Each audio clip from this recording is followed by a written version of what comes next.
አቢጊ ስትገረፍ እኔ በጣም ነው ደስ ያለኝ። የእናንተ ስሜት ብታጋሩኝ በጣም ደስ ይለኛል። ምክንያቱም ቅጥ አታ ነበረ። እንግዲህ ልጆች ስናሳድግ ሁሉንም ነገር ማየት ማስተማር አለብን ብዬ አስባለሁ። አቢጊ ግን ከሁሉም ነገር ነፃ ናት። እንግዲህ ሁሉም ነገር እሷ ማድረግ እንደምትችል እናም የሆነ የፈለገችውን ነገር ሳታሳካ ማለት በራሷ መንገድ ማለት ነው መጨረሻው ሳታይ የምትመለስ ሰው አይደለችም። ከዚህ በፊት እናትዮ የፈራችው ማድረግ ያልፈለገችውን ዲኤንኤ ከአባትየውም ከውሃን ጋር እንደምትመሳሰል ብታቅም ግን ለቤቷ ሰላም ባሏን ላለማጣት ቤቷን ላለማደፍረስ ብላ እናትዮ የተወችውን ዲኤንኤ እሷ ኬትም ብላ ሳምፕል ወስዳ አሰርታ ነበረ። እናም ደግሞ ሌላም ናታን በግድ ይወደኛል፣ ከኔ ጋር ካልሆነ ከዚህ ቤት አስወጣዋለሁ፣ እዚህ ቤት አይኖራትም ብላ እንግዲህ ስትፎክር ነበረ። እሱንም እንደዛ ብላ ስትናገር እናትየው ተቆጥታት መልሳት ነበረ። ሌላ ደግሞ ሰላምን ዳጣ እንድታስወጣላት ያላደረገችውን ነገር አድርጋለች። ናታን ክፍል አድራ ስትወጣ ይቻታለሁ። እናም ከሌላም ወንድ ጋር ሆና ነበረ ብላ እንድታወራ ብታደርግም ሰላም እኔ ትልቅ ሰው ነኝ፣ እኔ እናትሽ ልሆን ምችል ሰው ነኝ። እናም ደግሞ እኔ አሳድጌሽ እንደዚህ አይነት ወንጀል እንዳደርግ እንዴት ትጠይቂኛለሽ? እኔ እኮ ልታከብሪኝ እንደ እናትሽ ልታይኝ ነው የሚገባ ብላ ስታይ እንዴት ካልሆነ አስወጣሻለሁ እስከ ማለት ደርሳ ነበረ። እንግዲህ እሷም እኔ እዚህ ቤት እንደ ሰራተኛ ብቻ አይደለሁም ብላ መልስ ሰጣት ነበረ። አባትየውም ቢሆን እንደ አባት ሳይሆን የምትፈልገውን ነገር ብቻ ለማግኘት አባዬ ብላ የምትቀርበው ሰው ናት። ውሃንም ቢሆን ውሃ ድክመት አለባት፣ ያለማወቅ ችግር አለባት፣ ክፍተት አለባት። እንደ ታላቅ እህት ክፍተቷን ለመሙላት እሷን ለማሳወቅ ዳጣ ምጥረውን ያክል አይደለም እየጣረች ያለችው እሷን ለማሸማቀቅ ለመምታት፣ እናም ደግሞ አጠገቧ እንዳትደርስ ከእሷ ጋር እንዳታወራም እያደረገቻት ነው። እናም በዚህ ሁሉ መካከል እንግዲህ አባትየው በባለፈው ክፍል ዳጣን መንገድ ላይ አስቆማት። ከዳታን ጋር ያለሽን ነገር ምንድን ነው? እናም ደግሞ ሰላምን ሌላ ወንድ ባሌ ነው ብለሽ ታስተዋውቂያታለሽ፣ በምትኩ ደግሞ እሷ ናታንን ታመቻችልሻለሽ። በዚህ ነው ወይ የተስማማችሁት ብላ ስትላት ዳጣ በጣም ተናዳ ከኔ ጋር ጥል ነው ወይ ምትፈልጊ? ከኔ ጋር መደባደብ ነው ወይ ምትፈልጊው? እኔ ራሴ ችዬ የማወራ ሰው ነኝ። እናም ስለ ሰላም ምናምን ብለሽ አትጠይቂኝ። እናም እኔ ህይወት የፈተነኝ ሰው ነኝ። ህይወት እንደ ገለባ የቀለለኝ ሰው ነኝ። ተይኝ፣ አትከታተይኝ፣ አትፈታተኝኝ ብላ ስትላት በጥፊ ስትመታት እንግዲህ አቶ ደረጀ አይቷል ማለት ነው። እንዴት ከቤት ውጪ መንገድ ላይ ትመቻታለሽ ብሎ ሲያፋጥጣት እሷ ናት የመታችኝ ብላም ልትዋሸው ፈልጋ ነበረ። እሱ ግን አፋፏን ብሎ ወደ ቤት አስገብቷታል ማለት ነው። አስቀድሞም እንግዲህ እውነታውን ከዳጣ ማጣራት ፈልጎ ዳጣን ሲጠይቃት ዳጣ ከሰላም ጋር ለምን ሆንሽ? ከሰላም ጋር ምንድን ነው የምታወሩት? ምንድን ነው የምትዶልቱት? ከናታንስ ጋር ለምንድን ነው የምትሆኚው? ብላ ነው የምትመታኝ የመታችኝ። እኔ ከማንም ጋር እንዳወራ አትፈልግም። ከዚህ ቤት ውጪ ብላ ዋና መንስኤዋ እሱ ነው።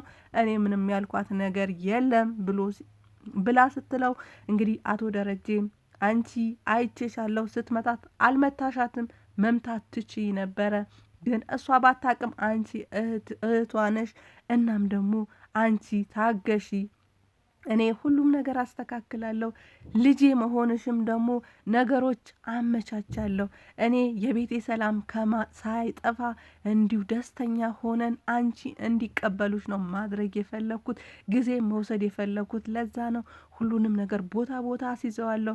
ከሰላምስ ጋር ለምን አትቀራረቢ፣ ለምን አታውሪ ትልሻለች። ልትልሽ አትችልም እና መቀራረብ ትችያለሽ ብሏታል ማለት ነው። የናታን ነገር ግን ምንም አላለም። ምክንያቱም ወይዘሮ ማዛም ይሄ ነገር ትቃወማለች። ሌላ የናታን አባትም እንግዲህ ከልጆችህ ብሎታል። ዳጣ ልጁ እንደሆነች አያቅም። ምናልባት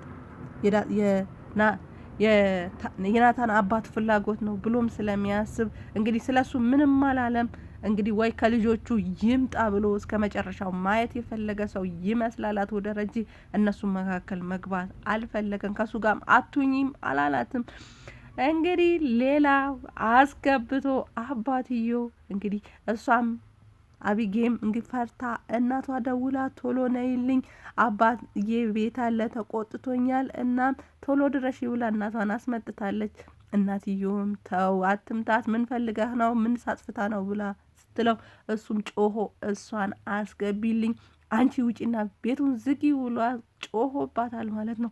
ወይዘሮ ማዛም በተደጋጋሚ ብትለምነውም ተው ደንግጣለች፣ ደርቃለች ምናምን ብላ ብትልም እንግዲህ አቶ ደረጀ ሊሰማት አልፈለገም። ወይዘሮ ማዛ እንግዲህ አባቷ ሲቆጣት እሷ እናት ብትሆንም አባቷ የሚቆጣት በጥፋቷ ነው። ያጠፋችው ነገር ደግሞ እንድትመለስ ድጋሚ እንዳሰራ ነው እንጂ እሷን ለማሸማቀቅ ወይ ደግሞ እሷን ላለመደገፍ አይደለም። ያ ነገር ግን አትረዳም። አቢጊ አጥፍታ እናቷ ጉያ ውስጥ ነው የምትደበቀው። ብዙ ጊዜ እናቷ አይዞች ትላታለች። እናቷ እንደ አባቷ ብትመክራት ወይም ፊት ብትነሳት ቶሎ የምትመለስ ልጅ ናት። እናትየው ግን እንደሱ ማድረግ አልፈለገችም ወይም አልተረዳችውም ይሆናል። እንግዲህ ተው አትምታት፣ በዚህ ዘመን እንዴት ትመታታለህ ብላ ስትለው እሷ በጣም ባልጋለች፣ መስመሯን አልፋለች ብሎ እንግዲህ ገርፏታል ማለት ነው። ልኳን አሳይቶልናል። ሁላችንም አበሳጭታን ነበረ። ሌላ አዲስ ነገር እኔ መጀመሪያውኑም ብዬ ነበረ። ሰላም እንግዲህ አቶ ደረጀ ደፍራ አርግዛለች ማለት ነው። አቶ ደረጀ ሰክሮ መጥቶ ነበረ። ማዛ እንግዲህ ዱባይ እንደሄደች ነበረ። እንግዲህ ከታሪኩ የሰማ ነው የእሷን አለመኖር የእሱን መስከር ተገን አድርጋ ልጅ ትፈልግ ነበረ። ብቻዋን መቅረት እናት መሆን ትፈልግ ነበረ። ብቻዋን መቅረት አልፈለገችም። እንግዲህ ሴት ነኝ እናት ለሆን ነው የተፈጠርኩት፣ ድጋሚ መሞከር አለብኝ። እትዬ ይቅርታ አልጋሽን ድጋሚ አላቆሽሸውም። እናም ለመዘሙትም ከሱ ጋር ለመዳራትም ብዬ አይደለም፣ ልጅ ስለምፈልግ እንግዲህ ህይወቴን ማስቀጠል ታሪኬን ማስቀጠል ስለምፈልግ ነው ይቅርታ ብላ እንግዲህ ከአቶ ደረጀ ጋር ተኝታለች ማለት ነው። አቶ ደረጀ እንግዲህ ምንም የሚያውቀው ነገር የለም። በባለፈው ክፍል በተደጋጋሚ እንግዲህ አልፎ አልፎ ሰክሮ እንደሚመጣ ሰክሮ ሲመጣ ደግሞ ምንም እንደማያቅ እና ምንም ማስተዋል ማለት አንዳንድ ሰዎች ሲሰክሩ የሆነ ትንሽዬ ነገር ሸወድ ያደርጋቸዋል እንጂ ያውቃሉ። እሱ ግን ምንም እንደማያቅ እናም ደግሞ በጣም እንደሚያስቃት ወይዘሮ ማዛ ስታወራ ነበረ።